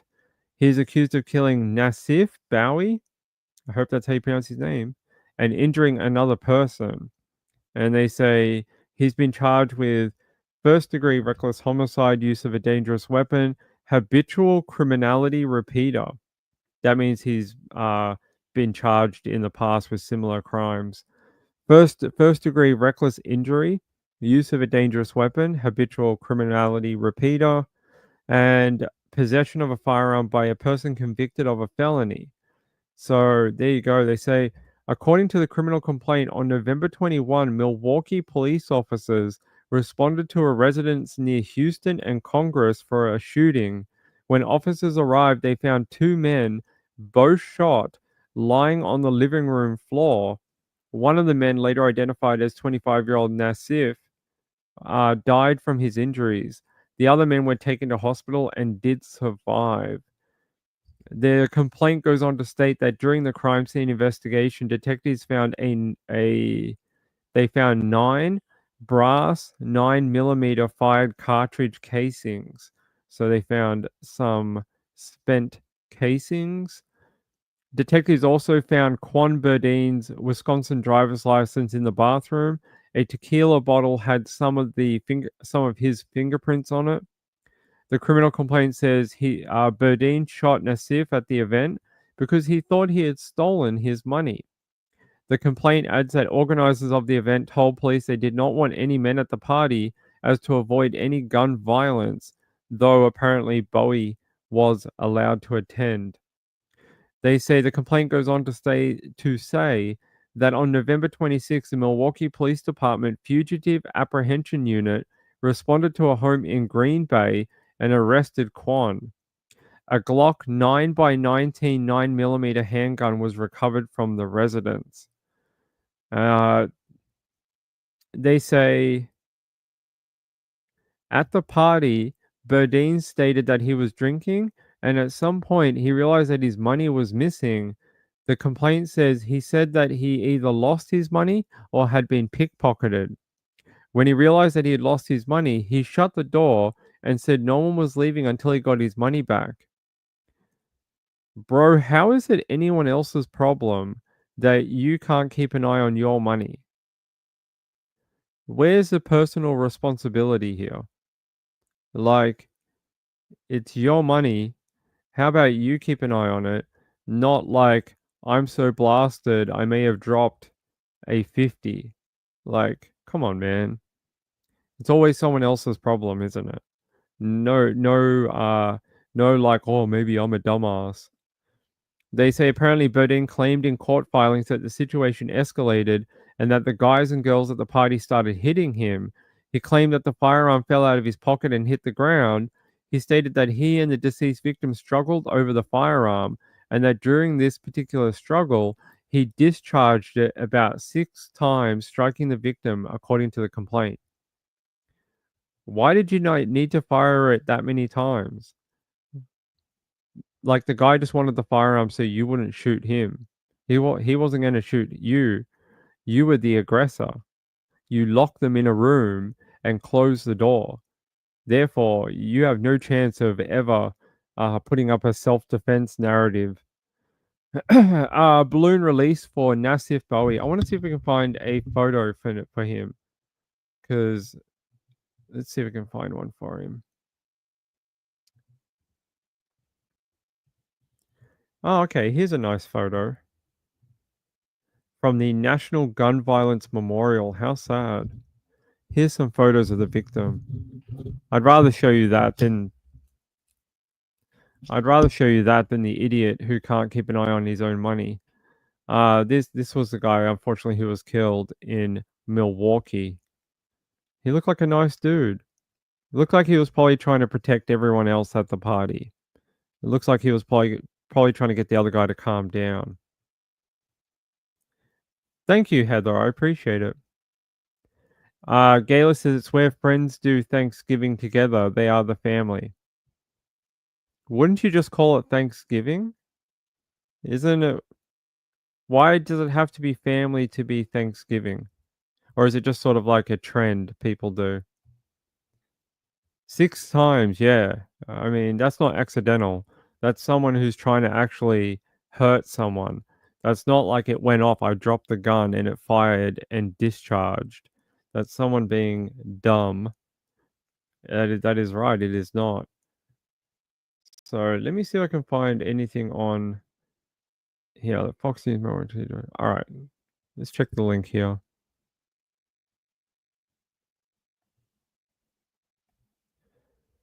Heartbreak before the holidays. The family of a 25-year-old Milwaukee man is looking for justice after he was shot and killed Thursday night on the city's northwest side.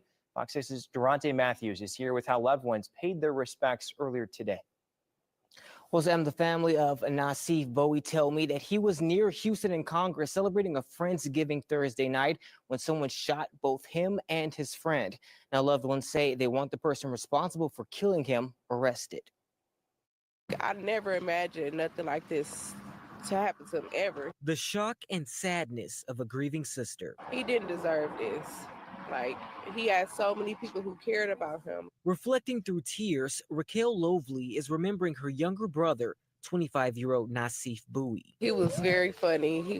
He had so many skills. Police say Bowie was shot and killed just before 9:30 Thursday night near Houston and Congress. His 23-year-old friend was also hit and seriously injured. Family members say there's still a lot of unanswered questions, but they tell Fox 6 Bowie was celebrating a Friendsgiving when things took a turn. He just was at the wrong place, wrong person there at the time. When we get there. Saturday, loved ones returned to the area, sending off a sea of balloons and a swarm of goodbyes. We've known each other since we were 10. Zariana McCoy says the recent MATC graduate had so much left to give. He really was on his business. He went to school, got his degree.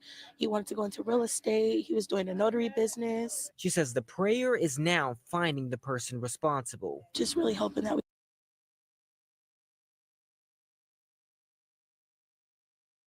Well, I'm glad they have found the person who is responsible for taking their friend. Have you ever noticed that the people who get shot and killed are always the people who seem to be doing well in life and want to protect others? And the person who tends to be the shooter is the dork who apparently can't get their life straight, has multiple felonies, and seems to have an issue carrying a firearm and then pointing it and shooting it at people because they gave him a repeat offender charge on these particular charges, meaning he's already been charged with these type of felony charges in the past. It's ridiculous. I mean, why take a firearm to an event? It was so severe that they really didn't want any men at the event because they were worried about a violent confrontation. It's almost like these people knew what some of these attendees might be like. I know, right? All because this guy couldn't keep an eye on his own stack of money. Like, get a wallet, get something, like glue it to your forehead if you have to. If you are like so incapable of looking after your own money, they make these really cool things. I think they sell them.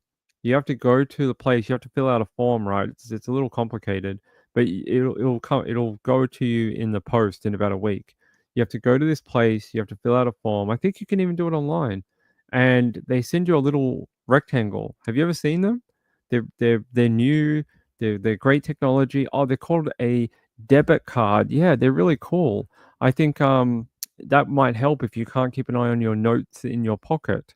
So you just get a debit card if you can't keep an eye on your money. Don't be carrying cash around if you can't keep an eye on it. Yeah, what a very sad story. I don't like hearing stuff like that. But let's listen to his friend. we can get justice for him and his family. Balancing that plea for accountability. This is really sad.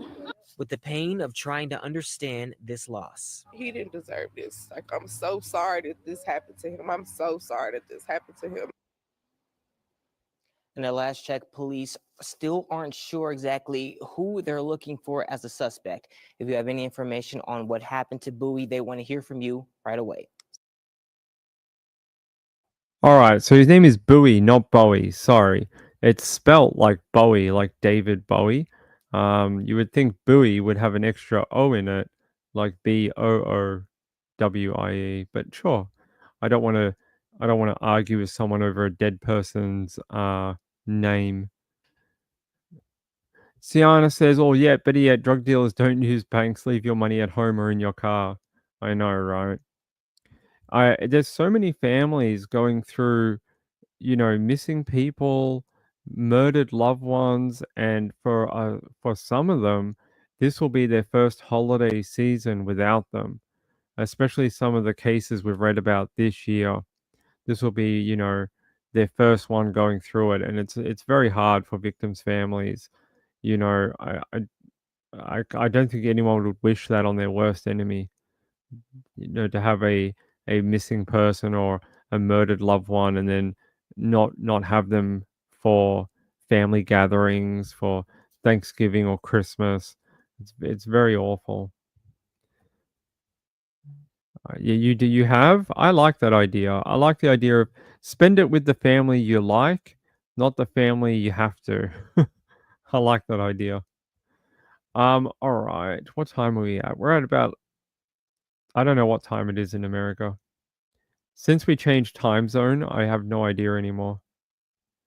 All right, let me just close some of these down. I've got far too many links open. We've covered about 20 different things already.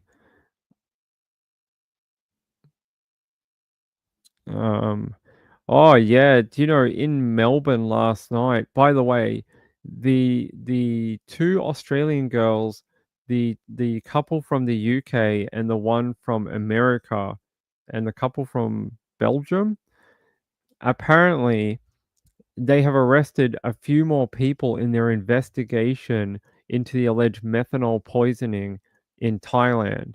So the authorities are still working the case right now, and they plan to continue to arrest people, they're saying. So some movement in the case of the methanol poisoning. Snap Crackle Pop. Bye, my friend. Hey, come back another time. I love when I see you in the chat. Carlisa said her dealers take Venmo and Cash App now. It's been a long time since I paid a dealer for anything. I don't remember.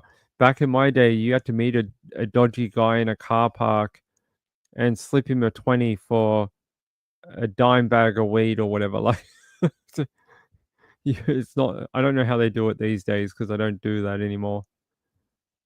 Isn't it all legal now in America? You don't even have to go to a dealer. You can just go to the dispensary.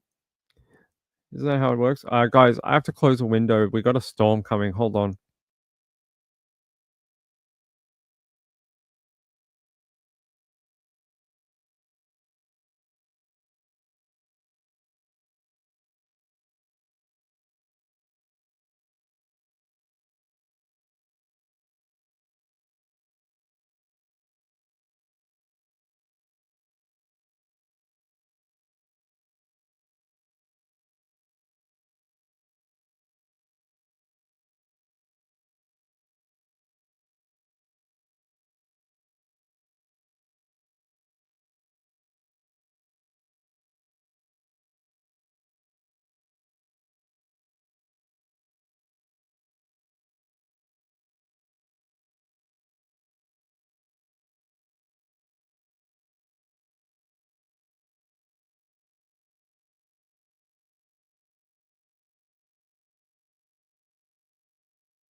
All right.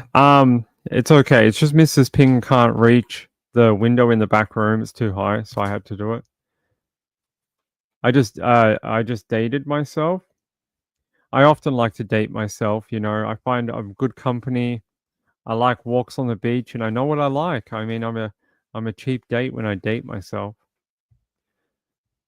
RX Girl says not every state, not here in TN. Oh, really? I didn't know that. Gambler says there's dispensaries everywhere now. One right around the corner. You should use it if you like that type of stuff. Sienna says, yeah, it's legal in AZ. My age? What do you mean? Haven't they been doing that for a lifetime? Like meeting people in dark alleys or whatever? Back in the day, it was all like text message, and you had to meet a guy that knew a guy that had a friend that had a dog that knew a guy that actually knew the koala who made this stuff, you know? Illinois has dispensaries. Interesting. I Hate Morning says, when I was 12 years old, 3 students were arrested for dealing. It was tea. That's pretty funny. I've heard that, you know, they used to do that with like oregano. That kids used to like put oregano in a little bag and then try and sell it to people. Yeah, it still happens. Yeah, I'm sure it does. 35 plus years ago, it would have been great. I know, it's like, damn, they missed us by 10 generations. It would have been great. All right. What do we got here? What is in my list of stories for you all? By the way, the storm coming over the city right now is massive. Apparently, they've delayed flights out of Melbourne due to it. I don't know why. It must be. Doesn't look that bad on the radar. I don't know why they've delayed the flights. Oh, maybe they. Hold on.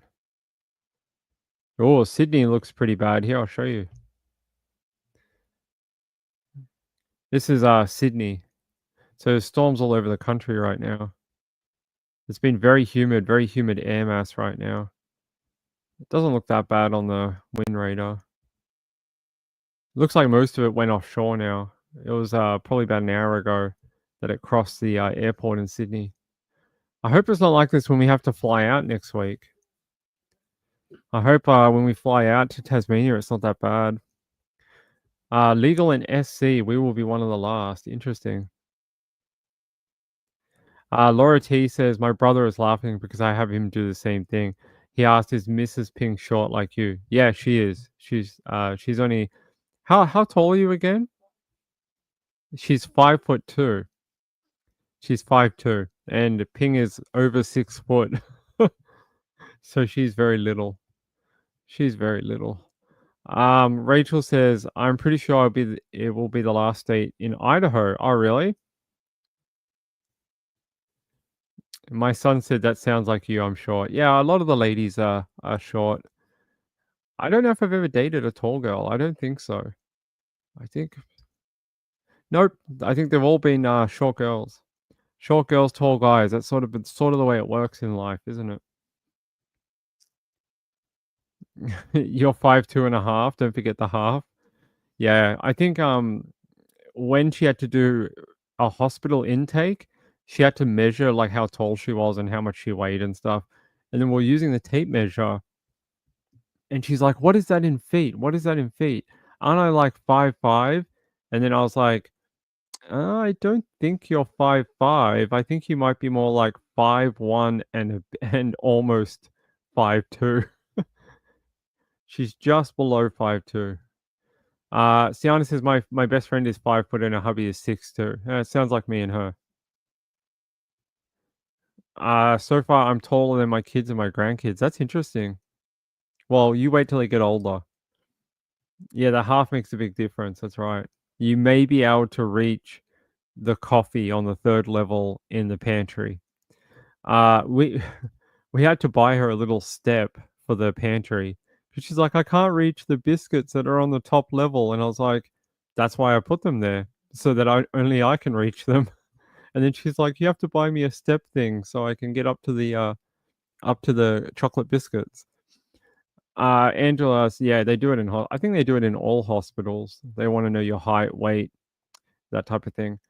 All right, what else have we got on my list? By the way, I wanted to show you something. Apparently there was a sort of like a spring break type celebration. We call it schoolies. They had a collapse of a balcony last night in Melbourne. They're saying a bunch of people were injured. I'll show you that. Then I'm going to talk about Swetha. Yeah, look at this. I'll show you. Came over the radio last night. Shocking photographs lay bare the horror for 40 teens when a balcony suddenly collapsed during a schoolie's house party in Vincentia as 4 people are rushed to hospital. Check this out. The entire balcony fell through. Yeah, see? I don't know if you can... do they have a closer photo? Let's see if they do. No, okay. The flooring fell out of the balcony, or pergola, or whatever you want to call it. I don't know what it is.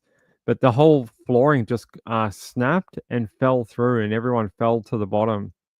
And it sounds like there was a bunch of people that were rushed to hospital. I mean, it happens a lot in Victoria because for a long time there was no regulations on balconies, and they didn't have to be checked or regulated. So over the last 20 years, there's been a bunch of them that have fallen or broken during heavy loads like parties or whatever. They've started to change it now, but there's still a lot out there that haven't been repaired. So it's a bit of a problem here. All right, I want to talk about Swetha. Do you remember Swetha? Swetha Maragani? She is a woman who was found in the bin in Australia. Now, I posted this a little bit on Twitter last night because I was so mad, and I was just like, how ridiculous. I've been waiting for months to hear about how are they going to get her Ashok, her husband.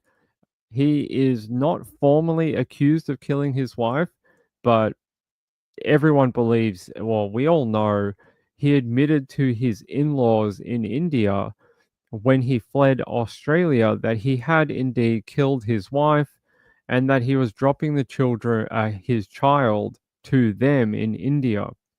Well, Victorian police have come out in the last 48 hours, and this is the statement they gave. Please hold your anger till the end. All right, let me read it. Where is it? All right. On Friday, Victoria Police refused to comment to the Daily Mail Australia over the progress of their investigation and locating the wanted fugitive. They said, and I quote, "The investigation remains active and ongoing. Unfortunately, we are not in a position to provide specific details on current inquiries or liaison with other agencies." That just sounds like we ain't doing crap, and we're going to give you some blanket statement, which means we ain't done nothing in 10 months. Like, you have the opportunity to go get him. Go get him. He's an Australian citizen. You don't need the Indian government to do F all. He's not an Indian national. Go over there and go get him. This is not the same situation as Paneet. Paneet was an Indian national, so it made it a lot harder to bring him back here to face justice. These people naturalized in Australia to become Australian citizens. You can see it here. Where's that photo? Up here. Here. They became Australian citizens. You can see these little like pamphlets they're holding. This is from their citizenship ceremony that they went to. Go get him. Stop effing around. Go bring him back here to face the crime that he did of killing his wife. You know, he treated her disgusting. He killed her, then put her in a rubbish bin and dumped her in the searing Australian heat to rot and, you know, to degrade and decomp in basically a hot box. You know, it is not okay. Like, what have you been doing for 10 months? Like, for real. He admitted to people in India that he killed her. So what's the problem? You have an admission. Some detectives in other cold cases would die for that information. They'd be like, "Oh my god, I wish we had that type of information." Use Interpol, use whatever you have to. Go find him. If you have to send detectives to India, then do it. I don't care what you have to do. This is what he did. He put her in this bin and covered her with blankets to let her degrade in the heat. It was a very hot weekend, very, very, you know, perfect conditions to decompose very quickly. Yeah, it's awful. I can't believe they're just like, "Oh yeah, we don't really want to tell you anything, so we're just going to pretend and hide behind our statement that we're very busy. You know, we're very busy doing stuff." Ridiculous. Bring him home. Bring him here. He's an Australian citizen. Bring him home. Bring him home to face justice. Carliza said scary. That happens every year or two around spring break around Florida because so many people get on at the same time. Yeah, happens here too. Someone asked, does India extradite? They do. Yes, they will extradite to Australia. I think it has to go through a court hearing over there, but they will. But he's not even in custody in India. They haven't even, apparently the Indian police said they haven't received a request from Australia to do anything. So why not? Why not? Where's the request for Indian police to track him down? Where's the warrant to bring him in? Like, ridiculous. 10 months. Her family should be mortified and just angry. If this was a white woman, if this was a white lady who had been killed and her husband fled to India, what do you think would happen? Oh, it'd be the biggest media story ever. They would have already gone over there with like 500 police, and they would have taken the AFP, and they would have barged in the Indian consulate and told them, "Come on, let's go get him." But because they are immigrants from India, and they're they just because they had so much trouble with Paneet, I think they're scared of getting it done. They're worried they're going to be in a 10-year court battle. But it's different because Paneet was never an Australian citizen. He was a student over here on a student visa trying to study.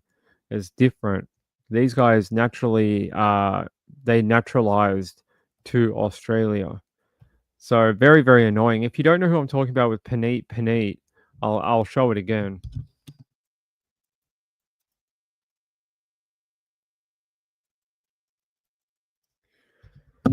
Paneet's a little bitch. He's a little bitch. That's what he is. Look at this little F. Can we play this? It's just audio. Sorry. Paneet extradition.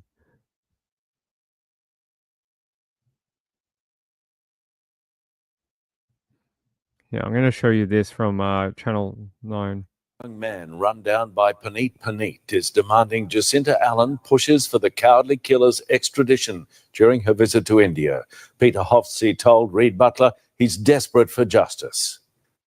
The Premier packed, preparing to jet off on her first international tour in the state's top job. Jacinta Allen bound for India. We've got an itinerary that is chock-a-block full of business meetings, government meetings, creative and cultural meetings. But Peter Hofsey wants the Premier to use the trip to turn up the heat on Paneet. Just the added political pressure might help. It's just a bit emotionally upsetting. It's something that could be dealt with and could have been dealt with far more expeditiously. Peter's 19-year-old son, Dean, died after being hit by drink driver Paneet in 2008. He fled the scene of the crash but was later caught.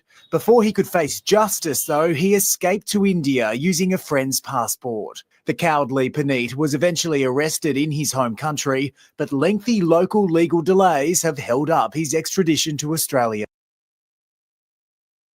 Look at how he acts. So the difference between this and Swetha Maragani's one is Swetha and her husband naturalized, so they're Australian citizens. Paneet was a student on a student visa, I'm pretty sure.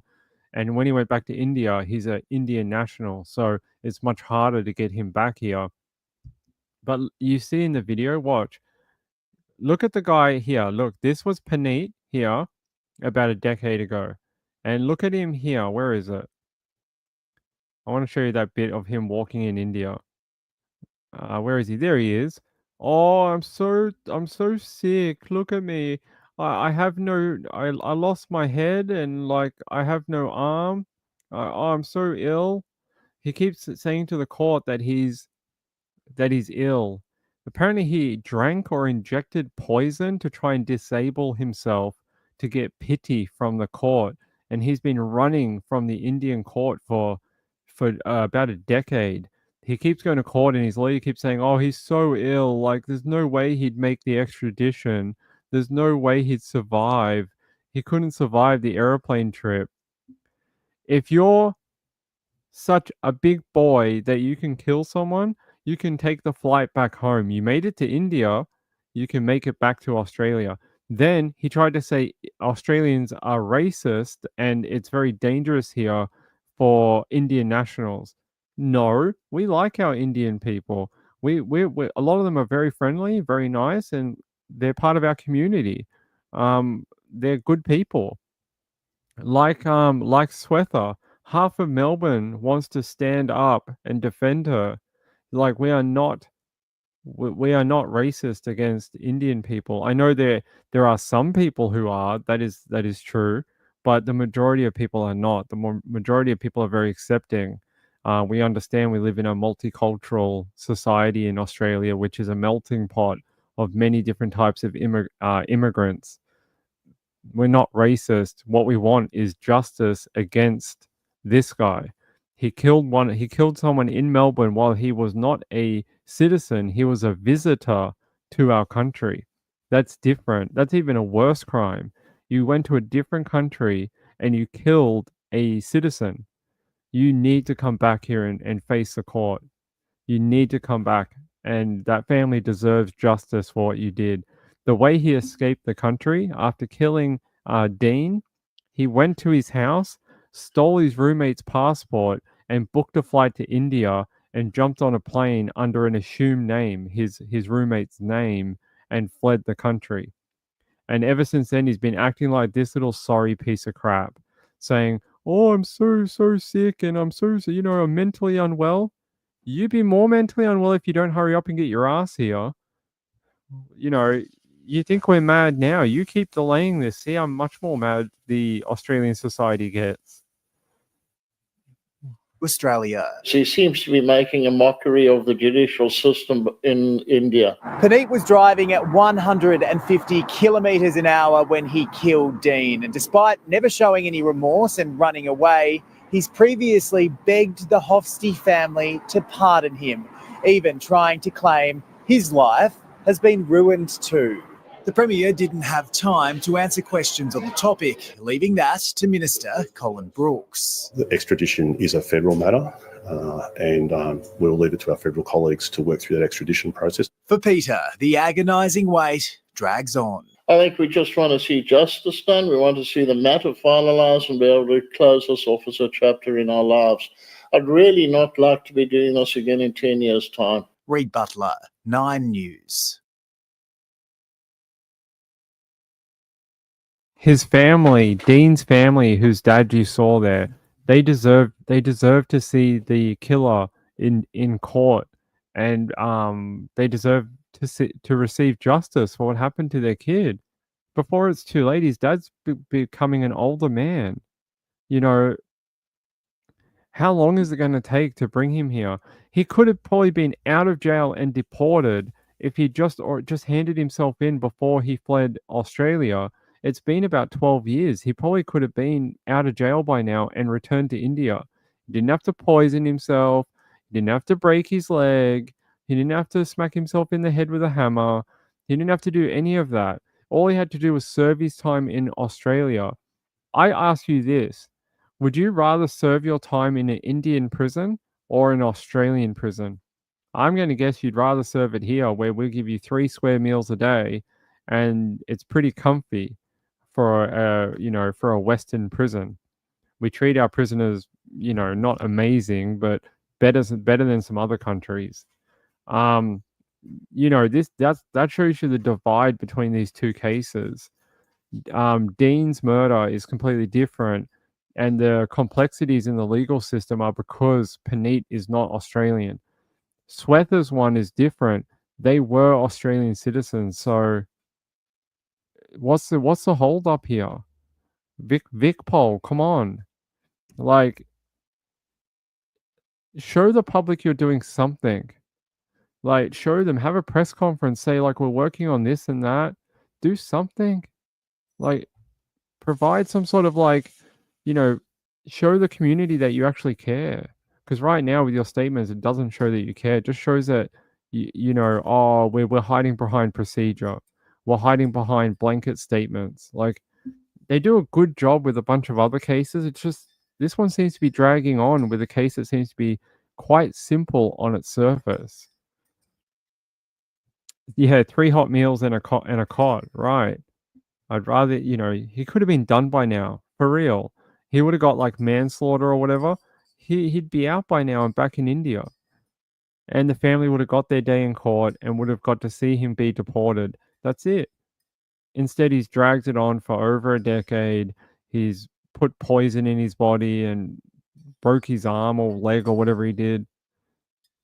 Carolina says, I'm watching you on streaming TV, but when I go to my YouTube app, it will show comments only. I don't know what that means. Did we get kicked off?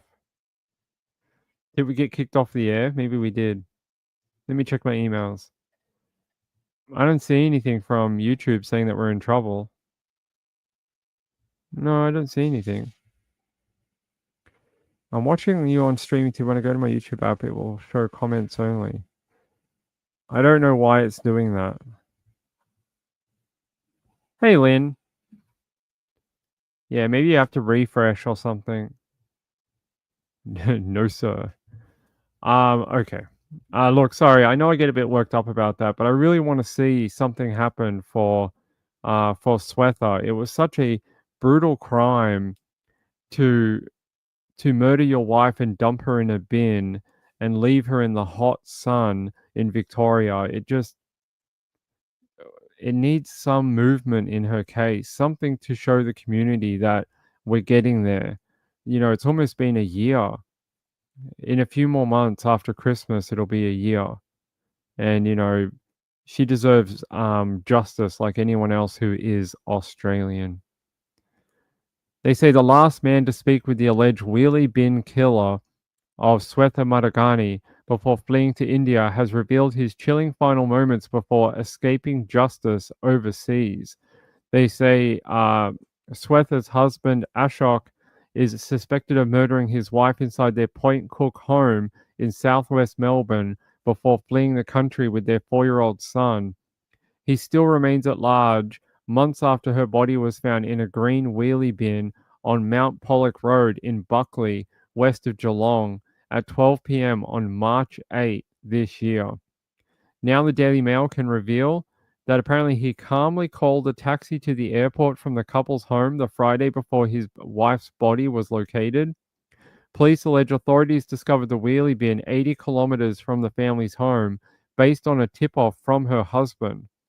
Now the taxi driver, who was asked to remain anonymous, has told the Daily Mail how he picked him up that afternoon after receiving a routine fare through his taxi company. The taxi driver said he questioned the father's reason for the trip, as he was curious why his passenger was traveling abroad with the young child, and the chilling two-word answer was family issues. That's what he told the cab driver about why he was taking the child to India. It was family issues. They say he has not been seen since after he allegedly dropped his son off with Miss Maragani's parents at their house in south central India city of Hyderabad days later. Yeah, so apparently the taxi driver reports on the drive from the Point Cook home to Melbourne Airport, the suspected killer appeared nervous. Yeah, I'd be nervous too. He said the killer had been traveling with a large suitcase and 2 smaller bags to the international departure point of the airport's Terminal 2 with his young son. But the driver admitted he had no idea of the magnitude of the alleged family issues the man was facing. He said, I thought maybe his parents were unwell and he was going over there to visit them. Well, no, he killed his wife, not an unwell parent. So there we go. She deserves more than what we got right now. Deserves more. The chat box disappeared the other day. It used to different times where. Oh, interesting. Very strange. All right. I think that's about it. We've done about 2 hours. It was a 2-hour show tonight. I appreciate everyone. I hope it was an interesting show. By the way, thank you to Dan Yee for the super chat. Like he says, hit the like button, please, y'all. That would be nice. I would appreciate it. And if you haven't subscribed to my channel, I would appreciate you hitting that subscribe button down below. It helps us, go up in the rankings a little bit, helps us get better interviews, that type of thing. Unfortunately, at the level I'm at right now, a lot of people look at the channel and go, "Oh, only 1,000 subscribers. Why would I go on that guy's channel?" And unfortunately, that's the response I get a lot of the time. So you could help me out by hitting that subscribe button if you watch this video. Would help a lot. Laura T says, thanks, Ping, hugs to Mrs. Ping. I will tell her. 58 likes. Thank you very much. Hold on a second. I have to check something.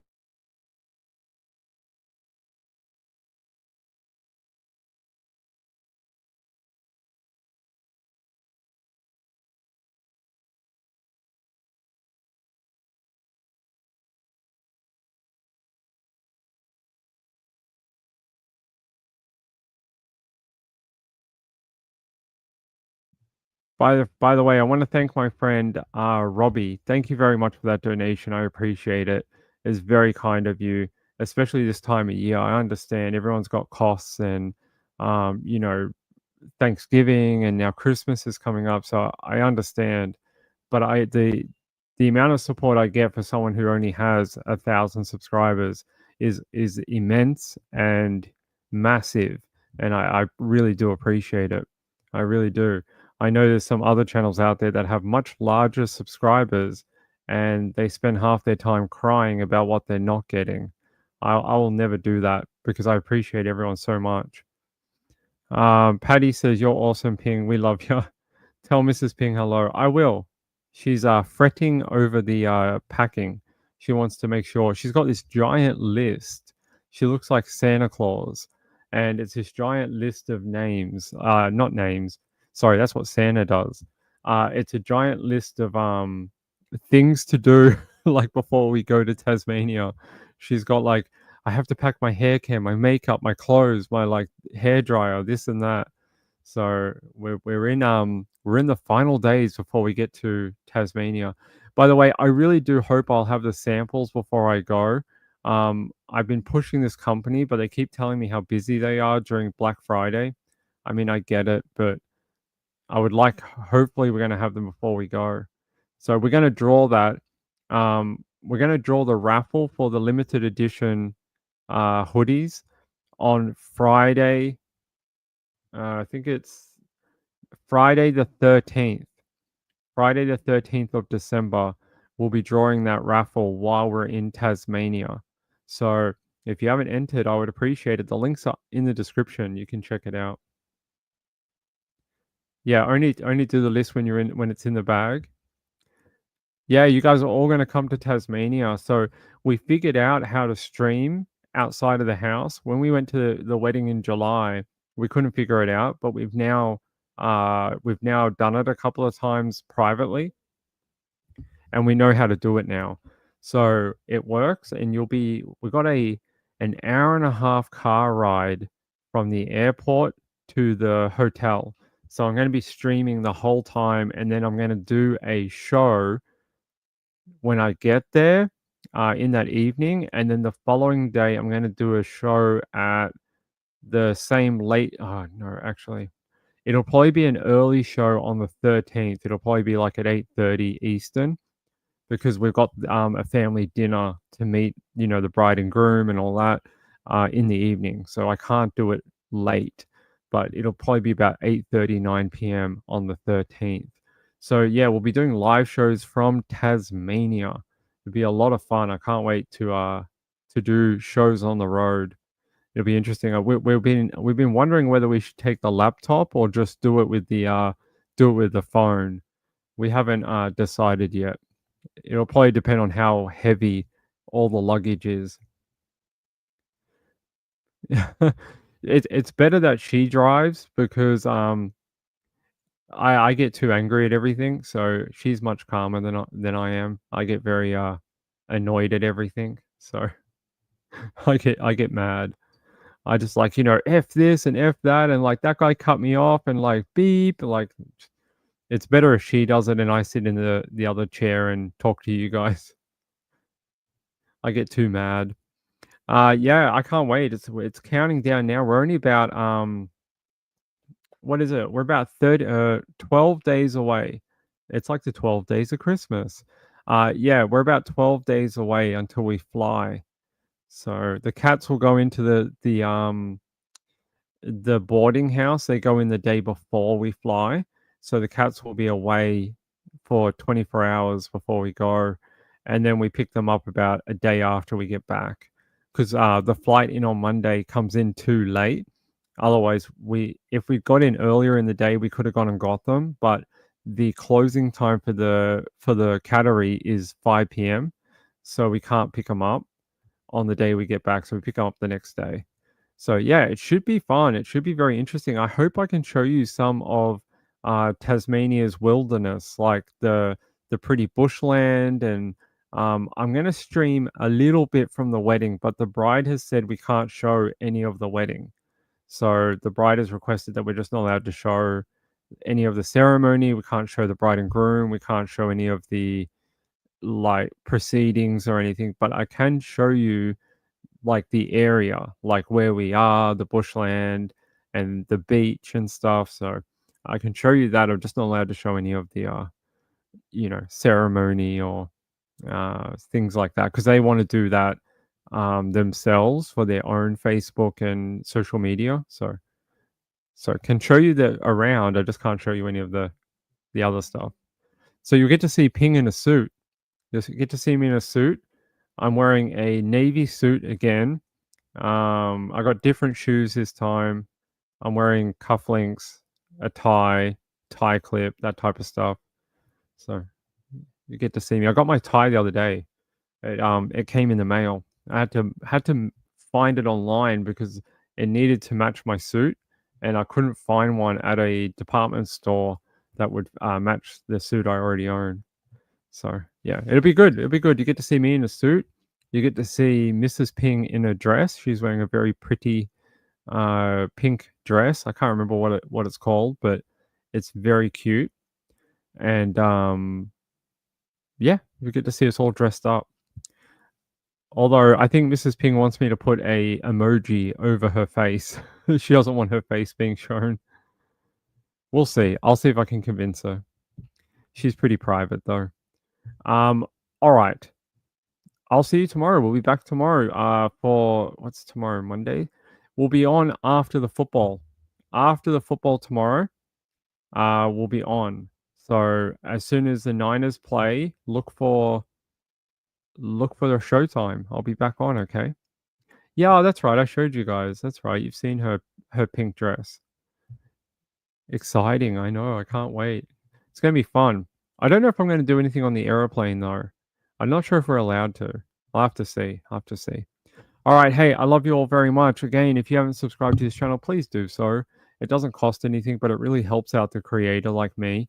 And, I just would really like to get to that 2,000 mark in the next, however long it takes. I'd really like to get there to that next level. So some growth, it would be nice.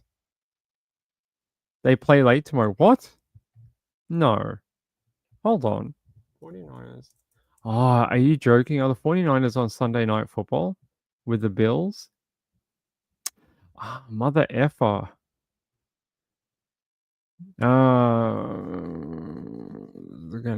playing the Bills on Sunday Night Football. I forgot that they were doing that. We are so going to lose that game.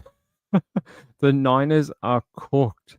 They're just no good this year, guys. They're no good. Here you go, look. Niners versus Buffalo Bills tomorrow, 12:20 p.m. for me. Apparently in Buffalo, there's going to be like 10 inches of snow. So the game tomorrow night is going to be like a snow game. There's going to be so much you won't be able to see the field apparently. There's going to be that much snow and stuff. It's going to be mental. It means they're playing the last game of the day. So Sunday night football is the last game on a Sunday, and they play it in the latest time slot. So normally there's a game at 1 p.m. Eastern, and there's like 8 games or whatever, and then there's another set of games at 4:30 p.m. Eastern, and then there's one more game at 8:30 p.m. Eastern, which is Sunday night football. So unfortunately, the Niners are on the final game of the day. Yeah, it's going to be really like snowy apparently up in Buffalo. So it should be an interesting game. I don't know what we're going to do. I'll figure it out tomorrow. Keep an eye on the social medias on Facebook and Twitter, and I'll let you know what I'm going to do. So I'll figure it out whether we go on before or after. And then I'll see you tomorrow. Okay, hey, enjoy those Thanksgiving leftovers, and make like a sandwich, like with the turkey and the stuffing and mac and cheese and potato, maybe a vegetable somewhere, like a green one, more gravy and some cheese and some mayo, mustard. Like do something like that. It'll be really good. Yeah, football go brr. All right, guys, I love you all so very much. I'll see you tomorrow. Okay. Remember, be safe out there. Please don't end up one of these horrible stories that I read about. I would hate to hear one of my followers end up like that. That'd be terrible. Remember, there is help out there. You just need to be brave enough to find it and to take that first step in getting out. But there are services out there if you need it. We often hear of these women who never were able to get out. Don't be one of those women. If you're in a abusive relationship, there's numbers you can call in your local area that'll help you. Okay. Hey, love you all so much. Good night. Bye bye.